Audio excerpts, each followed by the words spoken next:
္ဂလာပါရှင်ဒီနေ့မှာတော့ MacBook တွေမှာ screen recording ဘယ်လိုလုပ်အောင်လဲဆိုတဲ့ဟာကိုပြပြပေးချင်ပါတယ်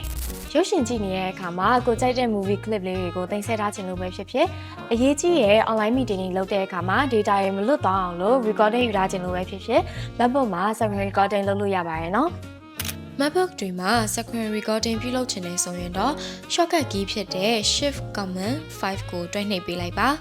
ပြီးရင်တော့ capture လုပ်မှလားဆိုတဲ့ option နဲ့ record လုပ်လို့ရတဲ့ option ဆိုပြီး icon လေးတွေကိုတွေ့ရမှာဖြစ်ပါတယ်။ video record လုပ်မှဖြစ်တာကြောင့် record entire screen ဆိုတာလေးကိုနှိပ်လိုက်ရုံပါပဲ။အရန်ကိုမှလွယ်ကူမြန်ဆန်တဲ့နည်းလမ်းလေးဖြစ်တာမို့လို့အခုပဲ like လုပ်ကြည့်လိုက်တော့နော်။ဗီဒီယိုလေးကိုစောင့်ကြည့်ကြည့်ရှုပေးရတဲ့အတွက်ကျေးဇူးအများကြီးတင်ပါတယ်ရှင်။နောက်များမှာလည်းဒီလိုမျိုး Apple device နဲ့ပတ်သက်တဲ့ knowledge တွေကို sharing လုပ်ပေးသွားမှာဖြစ်တာမို့လို့ Android Apple Authorized Reseller page လေးကိုစောင့်ကြည့်ဖို့မမေ့နဲ့နော်။